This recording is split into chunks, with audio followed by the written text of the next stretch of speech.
siempre guardas tus palabras, siempre cumples tus promesas, por amor de tu nombre, santo nombre. Y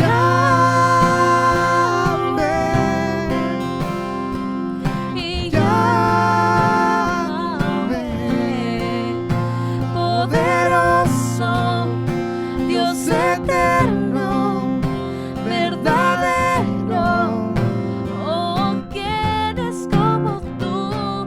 Y Yahweh,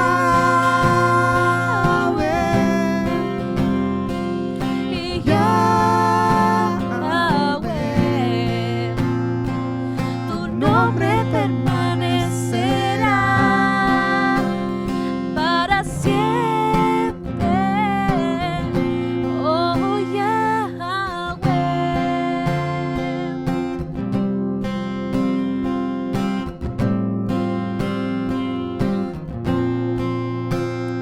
En el tiempo preciso, el verbo carne se hizo, aquel por quien esperamos, el prometido en el principio. Y vimos tu rostro lleno de gracia y verdad en Jesús, Hijo de Dios, Santo Dios. Y Yahweh,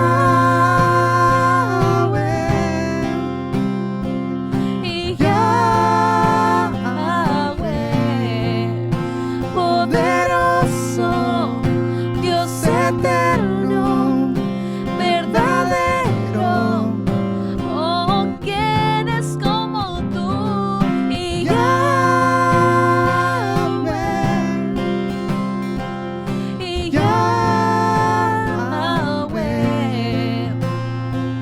tu nombre permanecerá para siempre.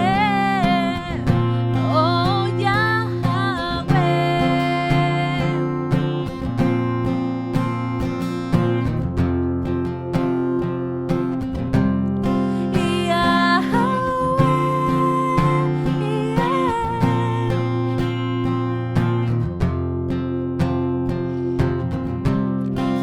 Nos aferramos a tus palabras y creemos tus promesas, por amor de tu nombre, santo nombre. Y Yahweh,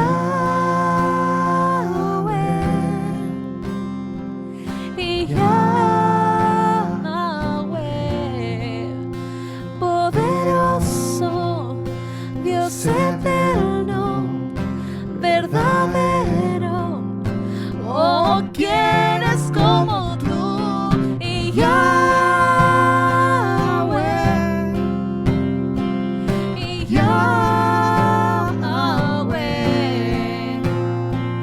tu nombre permanecerá para siempre. Oh, Yahweh.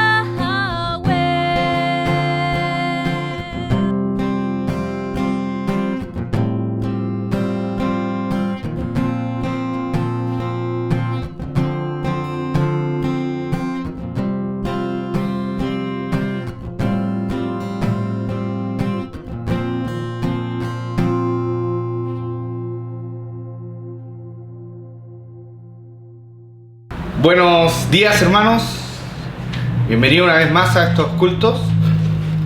Me alegro mucho que puedan estar atentos cada domingo a los cultos que estamos recibiendo, que estamos subiendo, que estamos las predicaciones, que están atentos. Sabemos que ha sido de bendición y esperamos que siga siendo de bendición.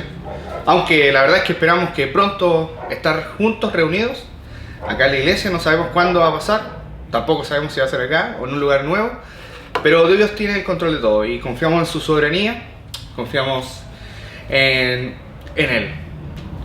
Vamos a comenzar orando para ir de lleno a la palabra de Dios.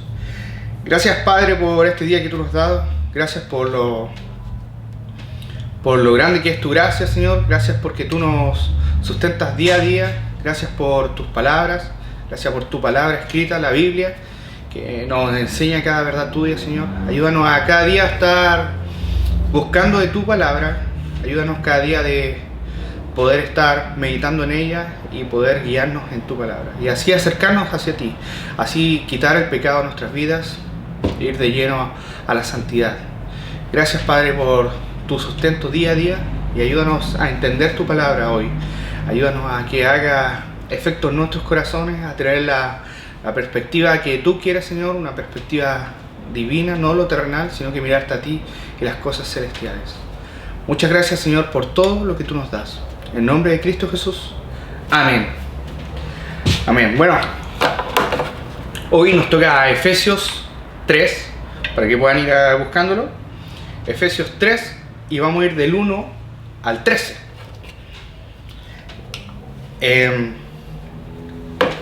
Es bien sabido que hemos estado estudiando sobre la gracia, la iglesia, las riquezas en Dios. Estuvimos mucho antes estudiando sobre que somos hechos para buenas obras. Empezamos con las bendiciones espirituales. Y Pablo, ahora metiéndonos en el capítulo 3, viene hablando de estas cosas. Viene hablando sobre la gracia, hace poquitito, en el capítulo 2. También estuvo hablando sobre la iglesia, bueno, salvos por gracia. Estuvo hablando de la iglesia, que somos miembros de una iglesia. Y acá en el capítulo 3 hace, podríamos decir, un paréntesis. Y hay un paréntesis que después de hablar de lleno, podríamos decir teología pura, acá Pablo en el capítulo 3, y de hecho en el 1 al 12, hace un pequeño paréntesis. Y habla sobre, es una visión más personal, perspectiva. Habla de su ministerio, habla de él, habla de cómo él tiene, y podemos ver cómo él tiene una perspectiva de lo que le está pasando.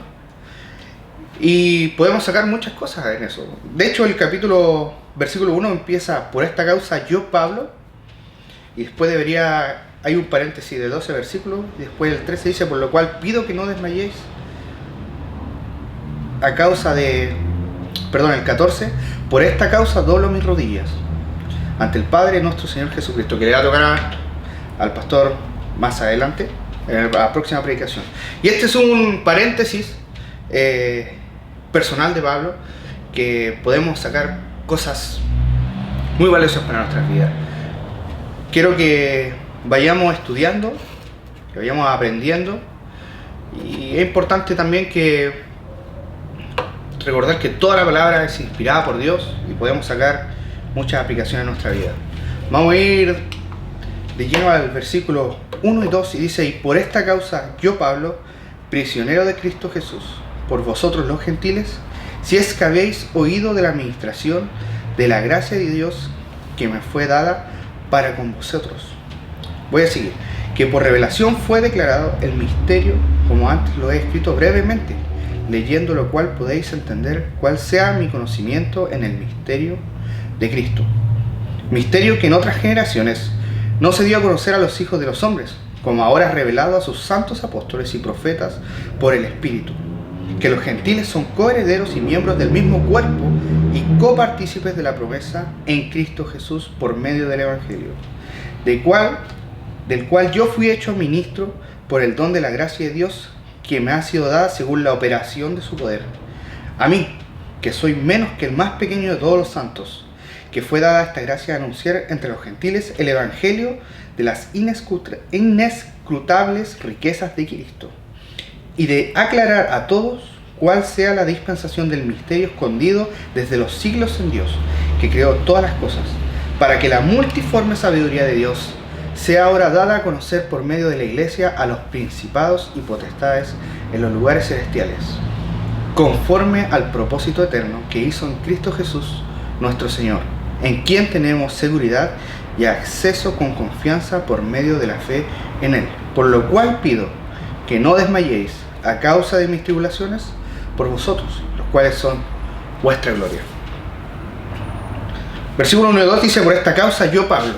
Y aquí podemos ver, hemos estudiado que anteriormente en la introducción que Pablo estuvo preso, y por lo cual los judíos hicieron una acusación contra él para que dejara de predicar. Tuvo problemas en muchos lugares predicando el evangelio. Incluso en Éfeso recordamos que tuvo el problema con los mismos paganos de Éfeso que adoraban a sus dioses. Pero una importante perspectiva de Pablo es cuando entendemos que dice: por esta causa yo, Pablo, prisionero de Cristo Jesús, por vosotros los gentiles. No es prisionero de los judíos, ni de los romanos, ni de las malas cosas que le pudieron hacer, sino que tiene una perspectiva desde lo divino, en Cristo Jesús. Es importante que también nos destaquemos nosotros en eso y podemos ver que Pablo entiende la soberanía de Dios en todo el aspecto de su vida.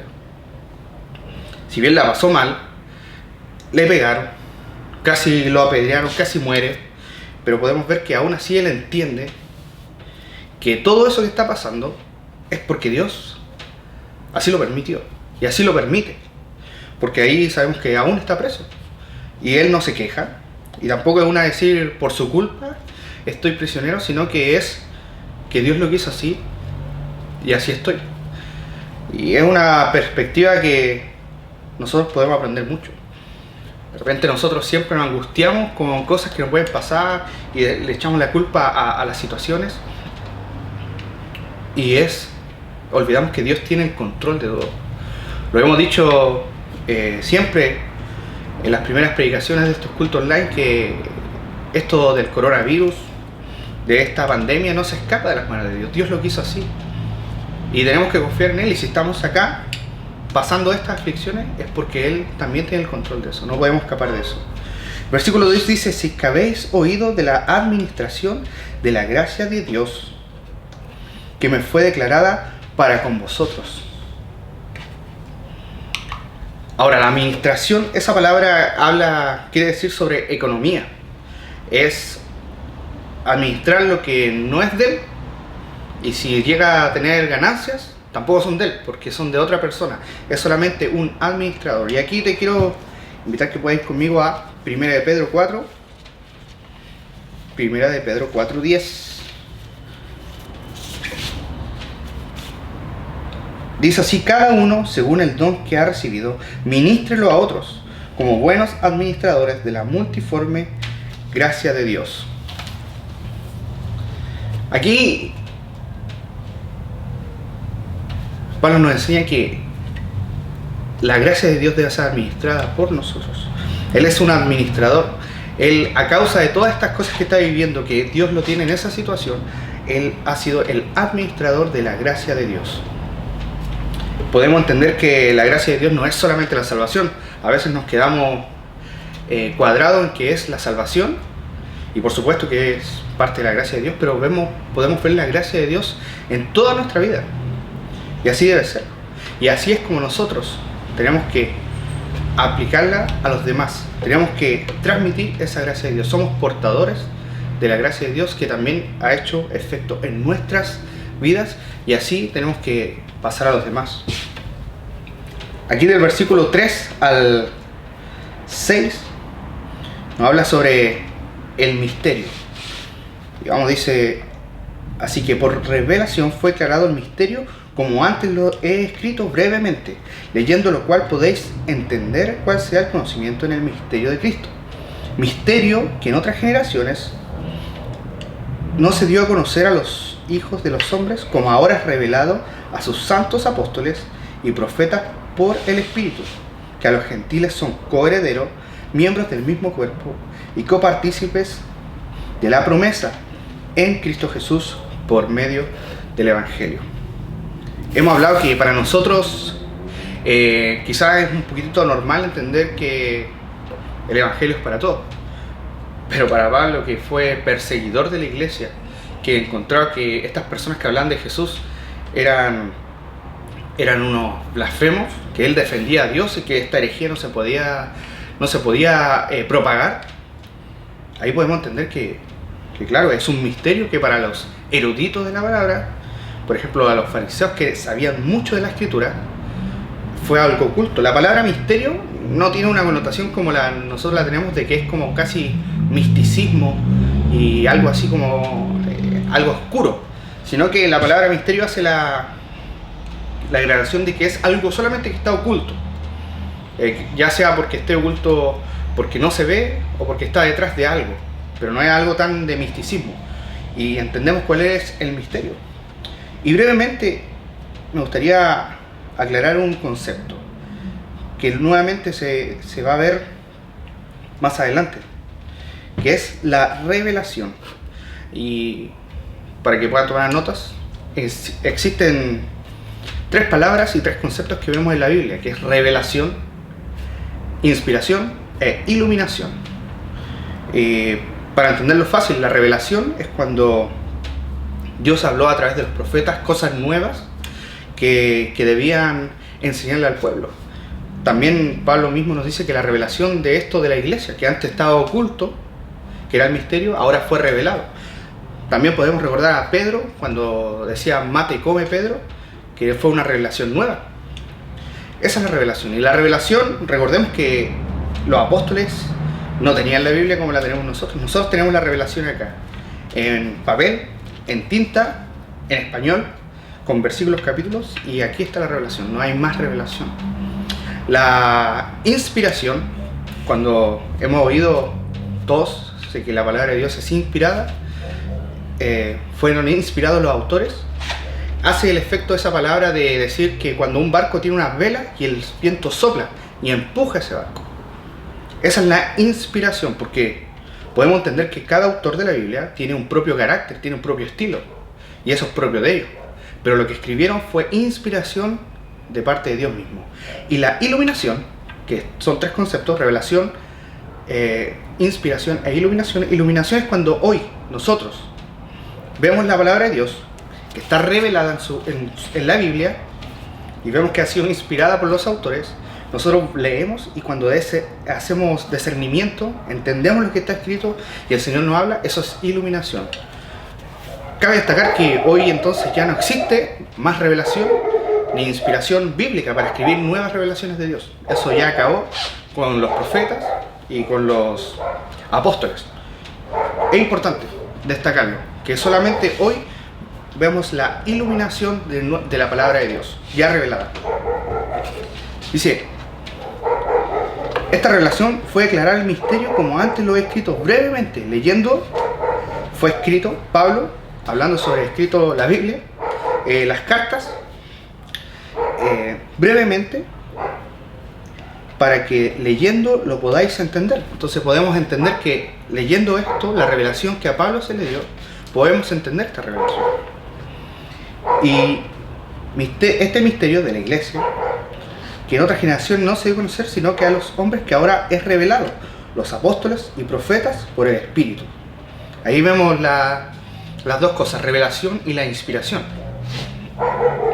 Que los gentiles, ahora vemos el misterio, que los gentiles son coherederos y miembros del mismo cuerpo y copartícipes, estamos en el versículo 6, de la promesa en Cristo Jesús por medio del Evangelio. Y ahí tenemos 3 conceptos: coherederos, miembros y copartícipes. Podemos ver que coherederos, ya que Dios es el dueño de todo, nos hace heredero de todas esas riquezas. Y aquí es donde nosotros nos podemos preguntar, ¿y qué vamos a heredar de Dios? Bueno, la pregunta correcta es: ¿Dios de qué es dueño? De todo. De todo. Entonces nosotros podemos heredar de todo. Obviamente estamos en este mundo y en esto Dios nos asegura que todo esto es nuestro, sino que las cosas que verdaderamente importan, lo eterno, lo celestial.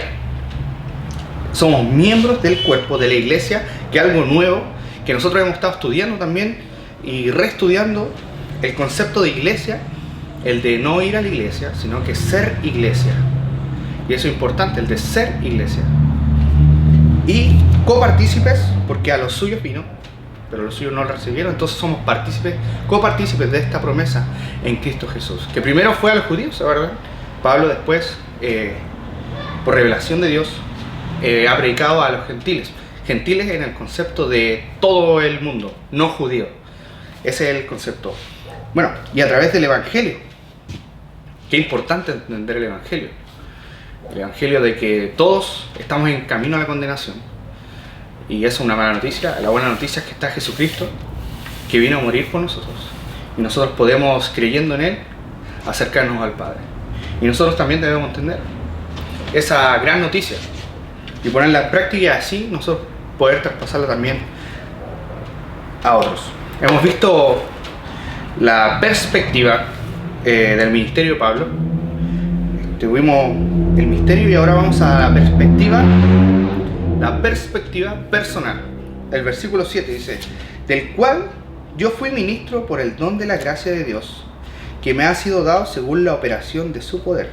A mí, que soy menos que el más pequeño de todos los santos, que me fue dada esta gracia de anunciar entre los gentiles el Evangelio de las inescrutables riquezas de Cristo, y de aclarar a todos cuál sea la dispensación del misterio escondido de los siglos en Dios, que creó todas las cosas. Versículo 7 dice que fui ministro. Esa palabra en original es diáconos, de la palabra que entendemos como diácono también, y que habla de servidor. Y acá hay un contraste grande, de decir yo, Pablo, apóstol de prisionero de Cristo, como algo grande, que se me ha dado esto, anunciar estas riquezas gigantes, esto que es gigantesco y valioso, a decir yo, Pablo, soy solamente un servidor y soy incluso el más pequeño que todos los apóstoles. Porque es importante que nosotros servimos a la gracia de Dios que ha dado según la operación, y atento acá, de su poder. Porque nosotros estamos bajo el poder de Dios. Nosotros no podemos hacer nada de nuestras propias fuerzas. Y eso es importante entenderlo.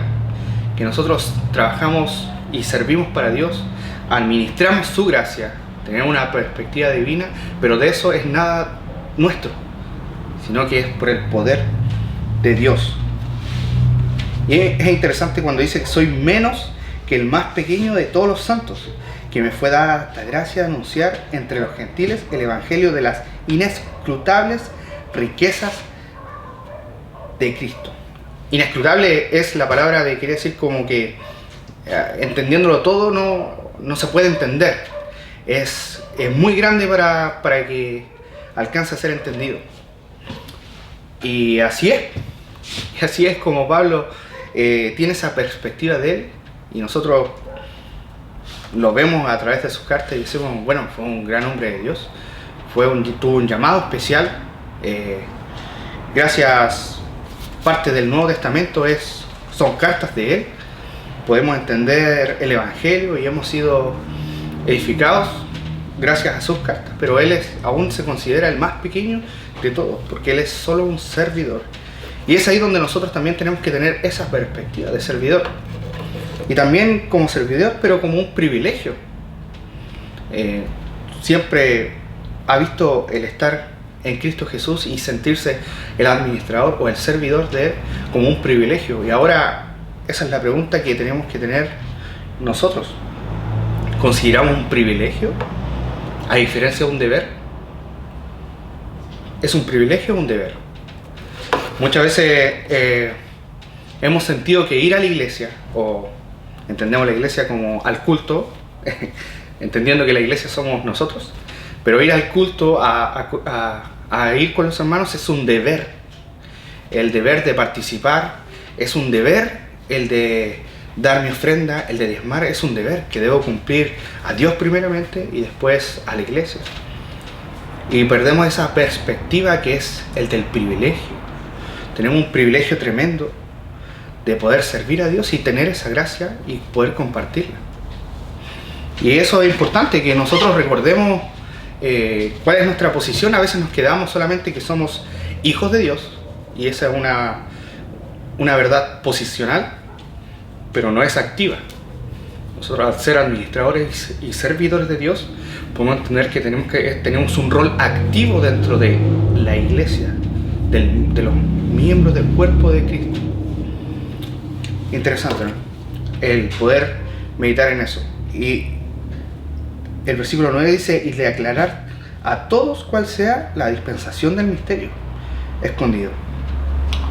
Es importante que también entonces estemos en ese rol de activo dentro de esta iglesia, y no solamente el de pasivo como deber, sino que es como un privilegio. Vamos a ver esta perspectiva desde el versículo 10 al 13.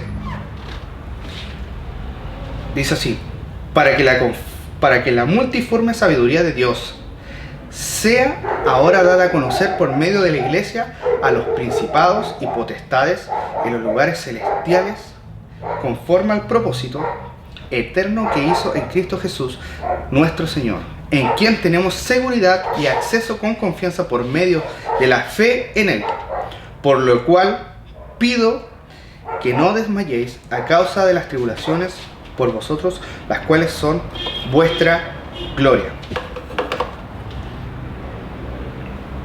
Lo primero que tenemos que ver acá, y que estudiando me llamó mucho la atención, dice que la multiforme sabiduría de Dios sea ahora dada a conocer por medio de la iglesia a la gente, a los gentiles, al mundo entero. Dice: a los principados y potestades en los lugares celestiales. Curioso.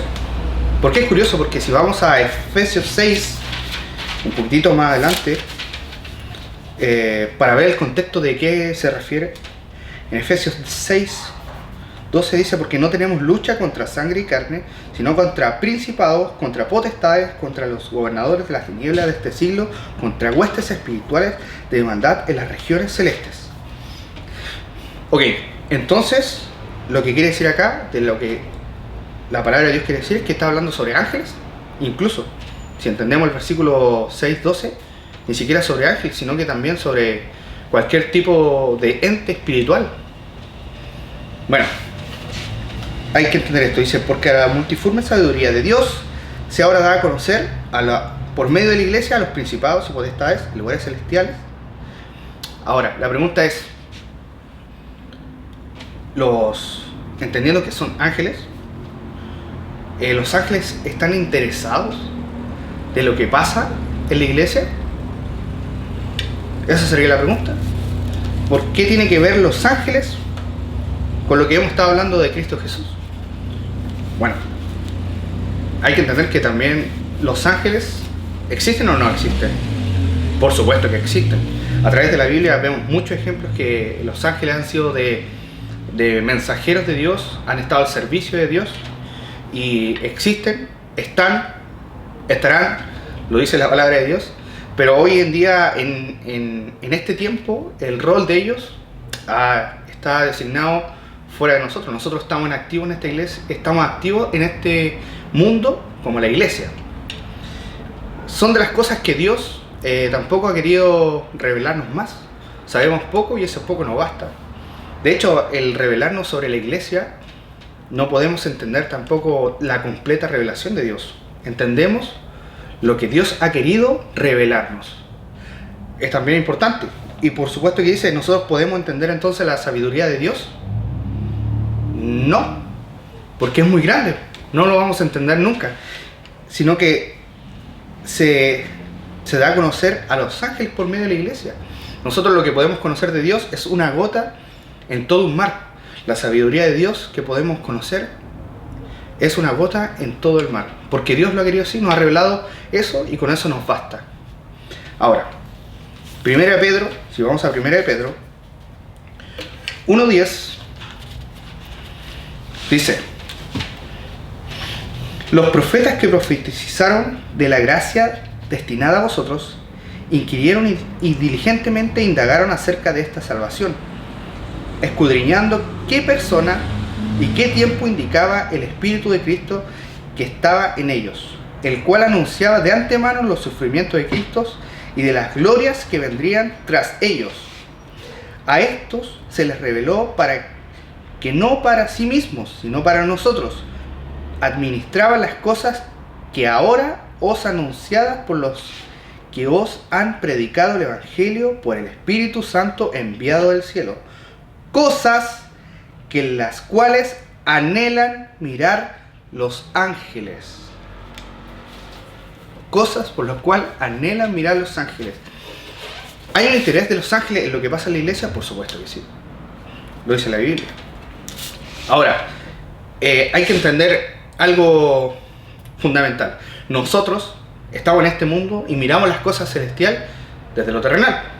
Por supuesto, somos de acá. No hemos estado nunca en el cielo, no hemos visto la grandeza de Dios en su belleza tremenda, pero los ángeles del cielo han visto la belleza tremenda de Dios y conocen también lo terrenal. Nosotros tenemos un lado nomás, solo lo terrenal. Imagínense cómo debe ser para ellos entender la redención de Cristo Jesús hecha por nosotros. Ellos viendo la gloria de Dios, imagínense cómo ver esa gloria de Dios, decir: voy a bajar a la tierra, voy a nacer, voy a morir por los pecados de ellos y voy a volver nuevamente en gloria y majestad. Tremendo, ¿no? Nosotros tenemos un lado de la historia y la que es revelada la entendemos, pero ellos lo vieron y ellos la han visto. Por eso es interesante que ellos ven la sabiduría de Dios a través de nosotros, de la iglesia. Viendo este misterio, ellos quedan sorprendidos. Inclusive hay una redacción de John MacArthur que puede aclarar este concepto un poquitito más. Yo lo busqué porque era un poquitito difícil de entender el concepto. No estamos muy acostumbrados a hablar de los ángeles. Angelología es un ramo dificilísimo que no todos toman, complicado. Pero acá hay una cita de John MacArthur que nos hace más clara estos versículos. Dice así: en el salón de clases del universo, Dios es el maestro, los ángeles son los estudiantes, la iglesia es la ilustración y la materia que se estudia es la multiforme sabiduría de Dios. Ahí podemos entender. Claro, estamos hablando de un aspecto celestial, desde allá. Y cómo debe ser maravilloso el poder entender desde los ángeles cómo se sorprenderán de esta redención de Cristo. Sigamos, dice, versículo 11, 12 y 13, para ir terminando. Conforme al propósito eterno que hizo en Cristo Jesús, nuestro Señor, en quien tenemos seguridad y acceso con confianza por medio de la fe en Él. Y vamos a dejar el 13 para el final. Dice: conforme al propósito eterno que hizo en Cristo Jesús. La iglesia fue un propósito eterno. No fue un plan B. Algunos dicen que fue como un plan B que se le ocurrió a Dios después, ya que el pueblo de Israel se le rechazó, ya no lo quiso aceptar. Pero no. Sabemos que la palabra de Dios dice que es un propósito eterno. Dios había pensado en esto desde el principio. Desde nuestro principio, porque Dios es eterno. Pero de nuestro principio. Y en quien tenemos seguridad y acceso con confianza por medio de la fe en Él. Tenemos seguridad y acceso confiado al Padre y a Jesucristo, al Rey del universo. Y eso se nos olvida un poquitito. Y eso es parte de la gracia y de la riqueza de Dios. Y el versículo 13 dice: por lo cual pido que no desmayéis a causa de mis tribulaciones por vosotros, las cuales son vuestra gloria. Versículo 13 y último, en este paréntesis que hemos estudiado del versículo 1 al 13, Pablo aún así nos dice que nos hace una invitación a tener la perspectiva divina, la perspectiva desde el cielo, dejar de mirar lo que es terrenal, sino que lo celestial, lo que dura un tiempo para usarlo, mirar lo eterno, que eso es para siempre, de sí mismo la palabra eterna es para siempre, pero de repente se nos escapa, quizás nos enfrascamos en un problema que es temporal, que está pasando ahora, y perdemos la visión de que Dios es soberano en todo y que hay algo más allá, hay algo más en su trabajo, hay algo más que en la familia, hay una perspectiva divina que tenemos que tener. Ahora, ¿tenemos esa perspectiva correcta? Es una pregunta para desafiarnos a nosotros. ¿Tenemos la perspectiva correcta de Dios? ¿Miramos las cosas a la altura de Dios? ¿O nos enfrascamos mirando el piso, el suelo? Que Dios nos ayude a poder aplicarlo en nuestras vidas. Personalmente ha sido difícil el estar mirando siempre lo celestial. Las cosas terrenales nos afectan tanto que de repente nos damos la vuelta a Dios y solo nos enfrascamos en nuestros problemas. Pero siempre está Dios, hay una oportunidad más de estar a las cuentas con Dios y poder estar mirando siempre lo divino. Oremos. Gracias, Dios, nuevamente por tu fidelidad, por tu soberanía. Gracias por enseñarnos tu verdad. Gracias por estar en este tiempo, en 2020, en donde podemos entender tu palabra, tenemos tu revelación completa, Señor. Perdónanos si no le tomamos valor a esta revelación, a tu palabra. Perdónanos si no le tomamos el peso, si no hemos sido prudentes en traspasar esta verdad, traspasar la gracia. Perdónanos si no somos unos siervos inútiles, si no somos unos buenos ministradores de tu gracia. Señor, pero queremos estar atentos a tu palabra, queremos volver a tener esa perspectiva que es hacia ti, de lo que tú nos pides que hagamos y de lo que tú has hecho por nosotros, que no ha sido poco. Gracias, Padre, y ayúdanos a tener esta palabra en nuestros corazones. En el nombre de Cristo Jesús. Amén.